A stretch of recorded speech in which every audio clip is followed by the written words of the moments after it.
Fake people don't betray you out of nowhere. They test you first, quietly, repeatedly. And the test isn't about your personality, it's about your boundaries. Because fake people don't want to fight. They want access. Access to your time, your attention, your emotional labor, your resources, your connections. So they run small experiments to see what you'll tolerate, what you'll excuse, and how quickly you'll fold to keep the peace. And your brain is built to miss this. Not because you're naive, because humans are wired for belonging. We'd rather smooth things over than risk rejection. Psychologically, this is how people learn what they can get away with. Small pushes, small rewards, small punishments. Over time, your normal shifts. And one day you look up and realize you've been negotiating your self-respect for crumbs. Today I'm breaking down 5 quiet tests fake people use to push your boundaries without you noticing. And more importantly, what to do the moment you spot one. Sign 1. The backhanded compliment that sounds sweet but lands like a slap. Wow, you're actually smart. You look great for your age. I didn't expect you to handle that so well. This is a disguised put-down, a microdose of disrespect wrapped in sugar. And they watch your reaction like it's a lab experiment. Do you laugh it off? Do you shrink? Do you try to prove you're not offended? Psychologically, this is a dominance probe. It creates a tiny power imbalance. If you accept it, they learn they can lower your status and still keep access. If you challenge it, they learn they need a different angle. What to do? Don't debate. Don't perform cool. Use one clean line. That didn't feel like a compliment. Then pause. If they correct it, good. If they hit you with, "You're too sensitive," you just learned the truth. A real friend cares about impact. A fake person defends the hit. Sign 2. The tiny boundary push that's really a compliance test. They ask for something small that costs you comfort. Come on, just do it. It's not a big deal. Why are you making it weird? They keep framing your boundary as the problem. This is the foot in the door effect in real life.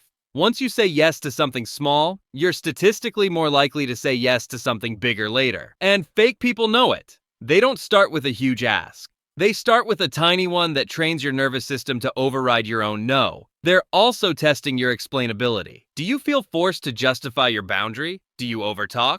Do you apologize for having preferences? What to do? Use a clean number. No, I'm not doing that. No apology. No essay. If they push again, repeat the same sentence once. Then change the subject. Because the moment you start explaining, you teach them exactly where to press. If you caught the first 2, you're already sharper than most. But the next ones, 90% of people miss them. Don't believe me? Keep watching. Sign 3. The audience switch up.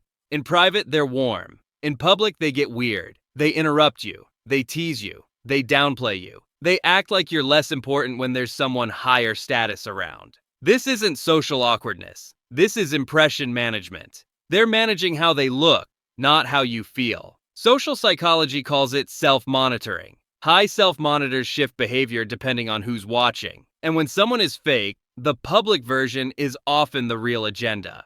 They're testing if you'll accept being downgraded to protect their image. If you tolerate it, they learn you'll take disrespect as the price of staying connected. What to do? Stop chasing the private version of them. The public version is the truth. Use one calm sentence. Don't talk to me like that in front of people. If they smirk, deflect, or call you dramatic, you tighten access. Private closeness doesn't cancel public disrespect. Sign 4. The sudden kindness right after disrespect, so you doubt yourself. They hurt you. Then they're sweet. A gift. A warm text. A random compliment. A miss you message. Like nothing happened. This is not always conscious, but it is powerful. Because it triggers intermittent reinforcement. That's the same reward pattern that makes people hooked on slot machines. Unpredictable rewards create stronger attachment than consistent ones. Your brain starts chasing the good version. Your nervous system starts treating relief as love. And that's how people get stuck in cycles that drain them. What to do? Don't accept warmth as a substitute for accountability. Say it plainly. I appreciate the kindness, and we still need to address what happened. If they refuse, the kindness was not care. It was control with nicer packaging. Sign 5. The information phishing test. They ask questions that sound like curiosity, but feel invasive. So, what happened between you and your partner? Who do you trust most at work? What's your biggest weakness? Are you close with your family? And notice the vibe. They want details fast. They want emotional access without earning emotional safety. This is an information control move.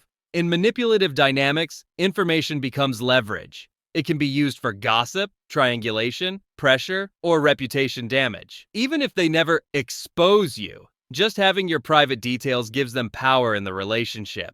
What to do?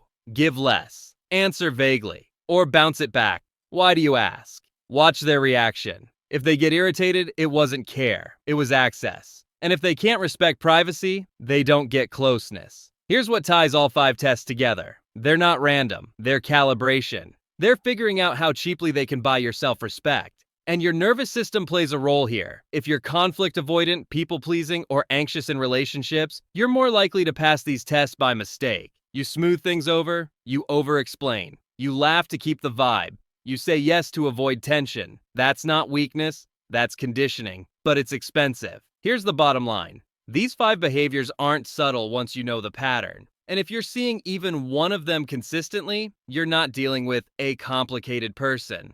You're dealing with someone who's performing connection while extracting value. You deserve people who check in without a request attached. People who treat you the same in public and in private. And if you think that's intense, the next signs go even deeper. Because fake people don't just act fake. They punish you quietly the moment you stop playing along. Like the sudden cold shoulder right after you say no, so you feel guilty for having a boundary. Or the "I'm just concerned" story they tell about you that spreads like a smear campaign. Or the group vibe shift where you're subtly excluded, then blamed for being distant. I'm breaking those down step by step in the next episode. If you like and subscribe today, you'll be the first to see the full breakdown when it drops. And before you go, leave a comment. Which sign in this video hit you the hardest?